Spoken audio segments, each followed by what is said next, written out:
만일 죽음이 일상의 권태로부터 벗어날 만한 놀라운 일을 기대하고 꿈꾸었다면 소원을 이룬 셈이었다.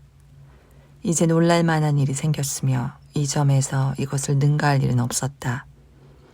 처음에 돌아온 편지는 일을 진행하는 도중에 일어난 단순한 사고로 치부해 버릴 수 있었다. 축에서 벗어난 바퀴, 윤활유의 문제, 먼저 도착하려고 앞으로 밀고 나온 하늘색 편지 때문에 생긴 일이다 라고 생각할 수 있었다.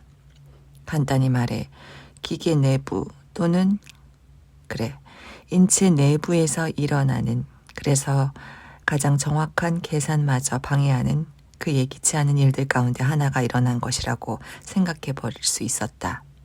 그러나 2번이나 돌아왔다면 그것은 완전히 다른 문제였다. 이것은 편지가 수신자의 집으로 가는데 거쳐간 길에 어떤 지점에 어떤 장애, 편지를 오던 길로 되돌려 보내는 장애가 있었음을 분명히 보여주었다. 첫 번째 경우에는 편지가 보낸 다음 날 돌아온 것으로 보아 우편 배달부가 편지를 배달할 사람을 찾지 못하자 편지를 우편함에 넣거나 문 밑에 찔러 넣는 대신 발신자에게 돌려보내면서 이유를 적지 않았다고 볼 수도 있었다. 물론 이 모든 것이 완전한 상상이지만 어쨌든 벌어진 일을 설명할 수는 있었다. 그러나 이젠 사정이 달랐다. 편지는 가고 오는데 30분도 걸리지 않았다. 그보다 훨씬 덜 걸렸을 것이다. 죽음이 쉼터로 삼았던, 쉼 목적으로 서로 보겠던 딱딱한 앞 팔뚝으로부터 완척이니 하는 거리 직정의 단위로 쓰이곤 하던 팔뚝으로부터 고개를 들었을 때 편지는 이미 책상에 있었기 때문이다. 이상하고 신비하고 이해할 수 없는 힘이 이 사람의 죽음에 저항하고 있는 것 같았다. 모두가 그렇듯이 이 사람의 사망 날짜 또한 태어나는 날 이미 정해졌음에도 불가능한 일이야. 죽음이 말 없는 낫에게 말했다. 이 세상이나 그 너머의 누구도 나보다 큰 힘을 가지지 못했어. 난 죽음이야. 다른 모든 것은 부질없어. 죽음은 의자에서 일어나 서류 캐비넷으로 가서 문제의 파일을 가지고 돌아왔다. 의심의 여지가 없었다. 이름은 봉투에 적힌 이름과 일치했다. 주소도 마찬가지였다. 해당자의 직업은 첼리스트라고 나왔으며 혼인 상태라는 공란이었다. 이 남자가 결혼을 한 것도 호라비가 된 것도 이혼을 한 것도 아니란 뜻이었다. 죽음의 파일에서 독신남이라는 상태는 기록되지 않기 때문이다. 자, 아이가 하나 태어나 색인 카드를 작성하는데 무슨 일을 하게 될지 아직 모르므로 직업은 적지 않으면서 혼인 상태는 독신남이라고 적는 것이 얼마나 어리석은 일인지 상상해 보면 된다. 죽음이 손에 쥐고 있는 카드에 적힌 나이란을 보니 이 첼리스트는 49살이다.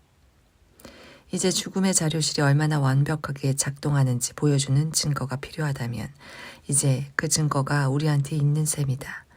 10초 만에, 아니 10초도 안 되었을 때 믿기 힘들어하는 우리 눈앞에서 49라는 숫자가 50으로 바뀌었기 때문이다. 오늘이 카드에 이름이 적힌 첼리스트의 생일이다. 따라서 일주일 뒤면 죽을 것이라는 경고장이 아니라 꽃을 받아야 하는 날이다. 죽음은 다시 일어서서 방을 몇 바퀴 돌았다. 난 옆을 지날 때 2번 발을 멈추고 말을 하거나 의견을 묻거나 명령을 하려는 것처럼 입을 열었다. 그저 혼란스럽다거나 당황스럽다는 이야기를 하려는 것인지도 모른다. 이것은 놀랄 일이 아니다. 죽음은 오랫동안 이 일을 해왔고 지금까지 최고의 목자 노릇을 하면서 이 인간 양떼로부터 무례한 대접을 받아본 적이 없었기 때문이다. 그 순간 죽음은 이 사건이 처음 생각했던 것보다 훨씬 더 심각한 것일지도 모른다는 섬뜩한 이해감에 사로잡혔다. 죽음은 책상에 앉아 지난주의 사망자 명단을 뒤지기 시작했다. 어제 이름들을 적은 첫 번째 명단에는 죽음이 예상했던 것과는 달리 첼리스트의 이름이 빠져 있었다. 죽음은 계속 페이지를 넘겼다. 한 장, 또 한 장, 그리고 또 한 장, 또 한 장, 한 장 더. 그러다가 8번째 장에 가서야 그의 이름을 찾았다.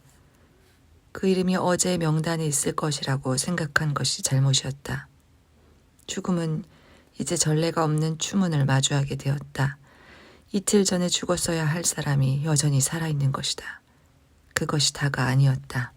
이 짜증나는 첼리스트는 태어날 때부터 겨우 49번의 여름을 보낸 젊은 남자로 죽을 예정이었는데 이제 뻔뻔스럽게도 50년째로 접어들어 운명, 숙명, 운, 점성, 복 등 가치가 있든 없든 가능한 모든 수단을 동원하여 살아보고자 하는 우리의 매우 인간적인 욕망을 꺾어버리는데 헌신하는 모든 권세들에게 불명예를 안겨준 것이다. 이들 모두 수모를 당했다. 죽음은 생각했다. 결코 일어나서는 안 되는 이 잘못을 어떻게 바로잡아야 할까? 이런 일은 전례가 없는데, 규정에서도 이런 일은 예측을 못했는데, 더군다나 이 남자는 쉰이 아니라 49살에 죽었어야 했는데 지금은 50살이 되어버렸으니. 가엾은 죽음은 분명히 제정신이 아니었다. 괴로웠다. 이러다가는 괴로움을 못 견디고 벽에 머리라도 찌을 판이었다. 수십만 년 동안 계속 활동을 해왔지만 이제까지 단 한 번도 실패한 적이 없었다. 그런데 이제 막 인간과 그의 하나뿐인 유일한 카우사 모르티스, 죽음의 이유, 사이에 고전적 관계에 좀 더 새로운 것을 도입한 순간에 어렵게 얻은 평판이 가장 심각한 타격을 입게 되다니 어떻게 해야 하나. 죽음은 물었다. 이 사람이 죽어야 할 때 안 죽었기 때문에 나의 관할권을 벗어나 버렸으면 어떡하지? 이 궁지에서 도대체 어떻게 빠져나간다. 죽음은 수많은 모험과 학살의 동반자인 낫을 보았다. 그러나 낫은 그녀를 무시했다. 한 번도 반응을 보인 적이 없었다. 이제 세상에 지친 것처럼 모든 것을 잊고 녹이 슬고 닳아버린 나를 하얀 벽에 기댄 채 쉬고 있었다. 그 순간 죽음에게 좋은 생각이 떠올랐다. 사람들은 하나가 있으면 반드시 둘이 있고 둘이 있으면 반드시 셋이 있다고 하지. 셋은 신이 선택한 수이기 때문에 운이 좋다고 해. 그래. 그게 사실인지 한번 보자. 죽음은 오른손을 저었다. 2번 돌아온 편지가 다시 사라졌다. 그러나 2분도 안 되어 다시 돌아왔다. 전과 똑같은 장소에 놓여 있었다. 우편 배달부가 문틈으로 밀어넣은 것도 아니고 배를 울린 것도 아닌데 그 자리에 있었다. 물론 우리가 죽음을 동정할 이유는 없다. 우리는 그녀에게 불만이 너무 많고 또 그 불만이 너무나 정당하기 때문에 그녀를 가엾게 여길 필요가 없다. 죽음도 과거의 어느 한순간 우리를 가엾게 여기는 태도를 보여준 적이 없다. 언제나 어떤 대가를 치르더라도 자기 뜻을 이루고야마는 죽음의 완강함을 우리가 얼마나 혐오하는지 누구보다 잘 알면서도. 그러나 짧은 순간이지만 우리 앞에 있는 그런 불길한 존재, 임종의 순간을 맞이해 보았던 특별히 통찰력이 있는 몇 사람의 말에 따르면 그 순간에 침대 발치에 나타나 편지를 보낼 때 하는 손짓과 비슷한 손짓을 하던, 다만 이 경우에는 가라는 뜻이 아니라 오라는 뜻이지만 어쨌든 그런 손짓을 하던 그 불길한 존재라기보다는 쓸쓸한 존재에 가깝다. 진짜인지 가짜인지 묘한 시각적 효과 때문에 죽음은 이제 훨씬 더 작아 보인다. 마치 뼈가 오그라든 것 같다. 아니 어쩌면 늘 그랬는지도 모른다. 두려움으로 인해 크게 벌어진 우리 눈 때문에 그녀가 거인처럼 보였는 것인지도 모른다. 가엾은 죽음. 다가서서 단단한 어깨에 손을 얹고 그녀 귀에, 아니 한때 귀가 있었던 곳에 정수리 밑에 동정의 말을 몇 마디 속삭여주고 싶다. 너무 속상해하지 마세요. 죽음 여사. 그런 일은 늘 일어납니다. 예를 들어 우리 인간은 오랫동안 실망, 실패, 좌절을 겪어왔어요. 그래도 우리는 포기하지 않습니다. 옛날에 우리 젊음이 한창 피어날 때 슬픔이나 동정심 같은 것은 조금도 내비치지 않고 우리를 갑자기 낚아채 가곤 하던 때를 기억해 보세요. 또 오늘을 생각해 보세요. 당신은 전과 다름없이 냉혹한 마음으로 삶에 꼭 필요한 것들이 전혀 없는 사람들에게 똑같은 일을 하고 있잖아요. 어쩌면 우리는 누가 먼저 지치는지 당신인지 우린지 보려고 기다려왔는지도 모르겠습니다. 얼마나 괴로울지 이해합니다.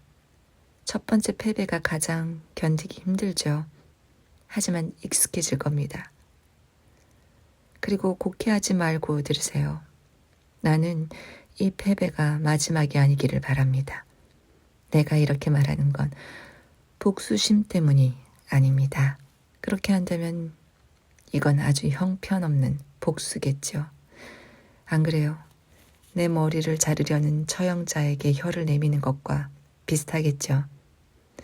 솔직히 우리 인간은 우리 머리를 자르려는 처형자들에게 혀를 내미는 것 말고는 할 수 있는 게 별로 없긴 하지만요.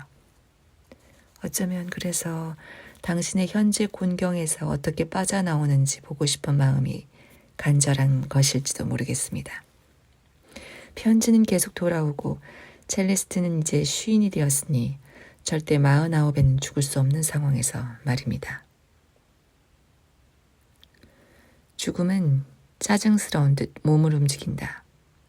우리가 그녀의 어깨에 올려놓은 우애의 손길을 거칠게 털어내고 의자에서 일어난다. 이제 아까보다 키도 몸집도 커 보인다. 원래 죽음인 것 같다. 그녀의 발 아래 땅이 몸을 떨 것 같다. 수위를 질질 끌면서 한 걸음 내디딜 때마다 연기 구름이 피어오를 것 같다. 죽음은 화가 났다. 지금이야말로 그녀를 향해 혀를 내밀 때다.